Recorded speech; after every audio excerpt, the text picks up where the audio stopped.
Hello, everyone, and welcome back to another exciting episode of Just Like Home, that remodeling show. My name is Michael. I'm sitting here with your host, Mr. Brian Powers of Powers Family Construction and Remodeling in Laguna Niguel. Brian, how's it going? It's going great. I'm feeling fantastic. How are you, Michael? I am just doing marvelous. Thank you. We should ask Joel how he's doing. Joel? Joel. All right. We don't want to forget him. No, you never do. No, we never do. He's the heart of the program. So, you know, on our last podcast, we had a lot of response that because we had to cut it a little short. This is such an important topic. So this is part 2 of the water damage and mold episode. I had no idea mold could be so exciting, but you have absolutely opened my eyes. Brian, why don't you kind of take it from there and take it up from where we left off last time? You bet. Yeah. In our earlier episode, I really highly recommend if you are watching this episode, watch the other episode A or number 1 of the water damage, because it's really got some pertinent information in it. So we talked about, reducing the moisture that's there as quickly as possible. And we also talked about the process of hiring a licensed contractor and what kind of licensing, because the contractor board doesn't require that. But it's best to get somebody who's certified and who does this for a living. Now, if you are a contractor out there who's following some of these steps in here, that you're familiar with what we're doing, and that you might be able to do it on your own, we'll talk about those caveats about little things to look out for and little details. But ultimately, a good water damage remediation can forego mold. Now, if there's mold there, it could be because it was already there. So we have to look at, where their previous water damages that weren't properly remediated, and you can run into that also, where, hey, we're doing everything we're supposed to do, but hey, there was definitely some mold here before. And so handling it correctly, it does tend to come together, because you're going to have to deal with it now that you've open the circumstances or open the wall or started to engage in that.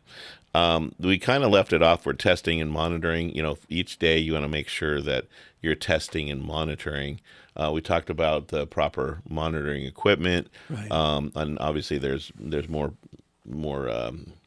detailed equipment that can, go in to help find the water, find the damage, that's behind the walls and such. But once all that's been laid out, one of the biggest things that people don't do is to map it out.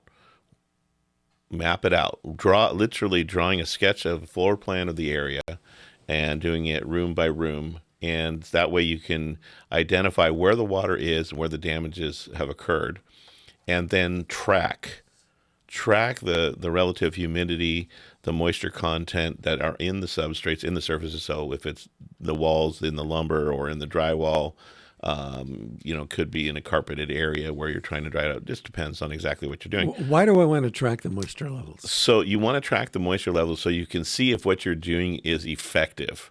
So, for instance, we talked about earlier about dry down equipment and having it set up properly. Go to episode 1 for that. But if it's not drying down fast enough, because maybe you have too much open air, we talked a little bit about that, about containing the space. We're going to want to make sure that you're getting the best results. So if it's not drying out, you can find out, interesting. Let me talk to the homeowners. Hey, by the way, has this equipment been on, the whole time that we've been away overnight? And we're like, well, we're having a hard time sleeping, so we turned it off around 10 o'clock and turned it back on at 6 in the morning. And that is very common, because it's a real irritation to have the equipment and the motorized stuff going on all night long, 24/7, depending where it's at. So it's real critical. Don't turn off the machines, because you will lose all your momentum. I would like to personally attest to that, because when we had our water damage at our home, it was really loud. I mean, we had the fans, everything was going. And we asked the guy if we could turn off the fans, and he goes, "Oh, absolutely not." And so we had to sleep. We had to go to a hotel for 2-3 days. It was noisy. Document everything. Yeah. So that way, it's important. If you have to go, save your receipts, keep all that stuff together. Because if you do file an insurance claim, you want to be able to communicate about all the expenses, all the inconveniences, and everything that happened in regard to this damage, into this circumstance. we'll talk a little bit more about details with insurance. But the basic thing is you want to make sure you map it out and you track it day by day so that you can find that, okay, these areas were 50% yesterday in relative humidity, and now they're 30% today. Great, you're working in the right direction. And then maybe day two, end of day, you're at 15%. Well, all that has a meaning as to where the percentage of moisture is in different substrates. Meaning drywall is different than wood, and there's a couple differences, but usually around 10% or lower in wood. We try to get it around 8% or lower, and under 15% in drywall. And generally, this is the Southern California area. It's kind of a general standard, and that's in relative humidity. So it's important to know where you're at and get it down low enough. But there's one key thing, and that is that knowing what the base starting point is. If you're closer to the ocean, your walls are gonna start with maybe up to 10% moisture, just relative humidity, because there's that much humidity in the air, especially at different times of the year. So understanding where you are might have a little bit different, so you can adjust your your patterns, but making sure that if you see at 10% may not be something to be concerned about. Oh, it's wet over here still too. Check other areas of the property. Check areas that have nowhere near the potential, to being water damaged, so that you can get that base rate in there, so what you're starting with. That's a really good point, and that exact same thing happened to us because we were at the time living in Dana Point, very close to the beach. And when the guy came in, we thought, 10%, whatever, and it's like, oh no, you guys live close to the beach. This is just normal for you guys. Yeah, well, and it's funny, like in the deserts, you don't necessarily need dehumidification equipment, and sometimes you don't even need air moving equipment because it's so darn windy out there. But you might end up with a bunch of open windows with a bunch of dirt inside the home. Yeah. But air movers, moving the air, dehumidification equipment, that's pretty much the way that this is going to happen. Of course, you use the disinfectant, the antimicrobial treatment. That's really critical to make sure that you have a quality job. We're trying to make sure that we don't have any odors or things like that. And sometimes, doing that, we can make a preventative action, but also correct something that's also there, also with the disinfectants. So using that, bleach, it's a misnomer. Bleach does not kill mold, people. Just throw it out there. I'm putting it out there on the line. I'll put my reputation on the line here. That's true. We tried that. Yeah. And it does not work. No, but what bleach does is actually it takes the staining, the discoloration out. It, yeah. Yeah, and it is a disinfectant. So it does work at killing some bacterial things and stuff like that. So it's not like it has no purpose. Yeah. But the one thing that's really important and understand is that when you mix ammonia and chlorine, we got to make sure that when you're using disinfectants that you really know that, because people can really hurt themselves or damage themselves because it can create noxious gases. I won't get into the details. I'm not a chemist, but I do know that mixing chemicals is a danger, and you ought to be aware of it. So don't use ammonia in any of this stuff. And sometimes the bleaches have ammonia in them, depending on the type of material, any type of bleach and stuff that you're using. So I always recommend to people, don't use that unless you're just trying to get some discoloration out of something. You're literally trying to get the staining out and that organic material. Yeah, our guy came in with some kind of a meter and put it on the wall, and we said, well, there was some black mold here, but we put some bleach on there, and we think it's gone. He put something on there and shined it on there and goes, oh, no, the mold is still here. Now you just have white black mold. You have bleached black mold. So right. I was like, okay, I'm done. Yeah. Come in here and do this. Yeah, it's interesting. Mold is interesting in that way. And like I said, sometimes you can have mold in an area. If you live in an area where there's mold spores in the air, you could have some mold, but water damages can exacerbate that. So there's already a little bit of mold hanging out. Yeah. Which is normal, for a lot of homes, at least here in Southern California. There's a lot of that kind of stuff going on.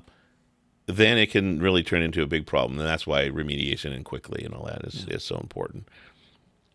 The one thing we haven't talked about yet, and like kind of some other things that you should know is knowing how to deal with insurance companies, and there's some do's and don'ts.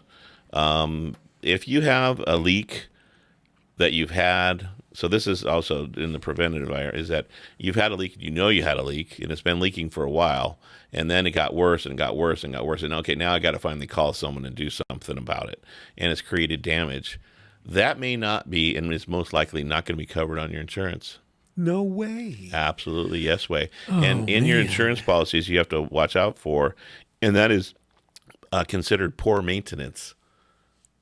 Part of your Really? responsibility, yes. And if it's something that's knowable, now if it's leaking inside the wall and you have no clue, I've never seen it before, I didn't have any experience of it, da da da, and like that, it would be something that basically it's going to be classified as a sudden and unexpected. We had a water pipe that broke in the shower, so our insurance covered it. Thank Sudden goodness. But it was and like, unexpected. But let's just say now that you have this pour caulking around your shower head, Yeah. and this thing's squirting backwards because it's an old shower head and it needs to be replaced, and it's squirting down the hole inside the wall, and it's just squirting everywhere. And a lot of times this will happen in a rental, maybe something like Yeah. that, or in a kid's bath, someone was not really paying close attention, and you'll get leaking over time. That's poor maintenance. And so that really has to be understood when you go to make a claim. That is this a maintenance issue, or is this something that was sudden and unexpected? so the insurance guy or gal, when they come out, they're going to check that. They're That's one going to of the be things on looking their for list. that, right? So just being aware of that is important, because just how you couch a conversation with the insurance people, you may have a very valid claim, but the way that you talk about it or the way you describe it might put you at jeopardy in getting that claim covered. So you don't want to say, this thing's been leaking for 6 this months. whole house, and it was just bound to happen where I'm going to have to call you guys out Yeah. here, and so then they're looking around. You know what I mean? So I put some duct tape on there about 2 months. right. Yeah, okay, I got you. So basically, the other thing is to think about is your deductible, because that comes off before anything. So if you've got a $5,000 deductible or something like that, some great big deductible, that's something you want to talk about with your insurance professional before you get a water damage or before you have a claim, because most water damage are in between $2,000 and $6,000, and just the water damage part, let alone the repairs afterwards. But if you have a $5,000 deductible on your policy and you have a $3,000 water damage and a $3,000 repair job and it's $6,000, you pay the first five, and your insurance company will ding you for the damage, and then pay the last 1,000. So be aware of that before you just you go on and maybe you want to check your policies, and then just know that you may not have mold coverage.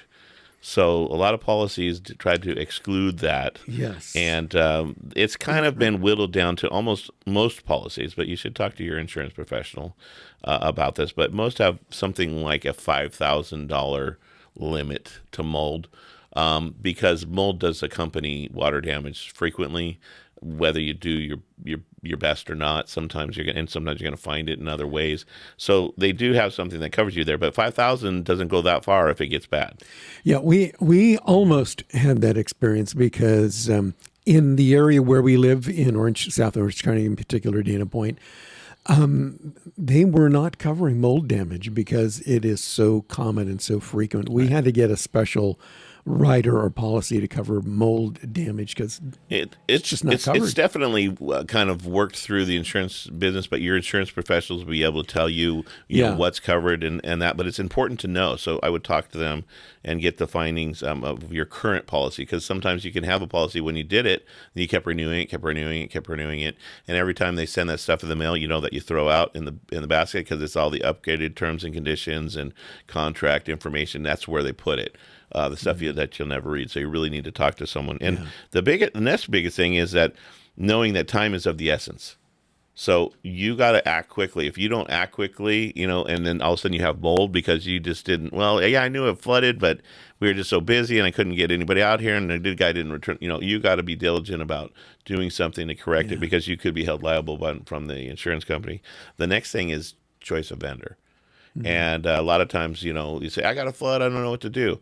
Know that you have the right to choose the company who you want to do the work for you, and expect that the insurance company will reimburse you or reimburse them for a properly performed procedure, and know that is totally your choice and up to you. You don't have to choose the company that the insurance vendors come out to send out. I have been one of those vendors before that the insurance company sends out, and over time we don't do it as often, so we've elected not to be part of that. Mainly because you're negotiating super inexpensive rates, and then your allegiance is mainly to the insurance company. The insurance companies aren't in business to give out money.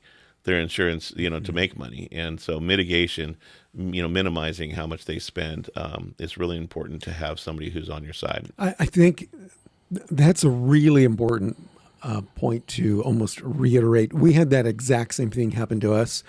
We thought that we had to go with the company that the insurance company sent out. Mm-hmm. And because we didn't know, it's our first time. We don't have floods and fires in the house all the time. Sure. And these guys were horrible.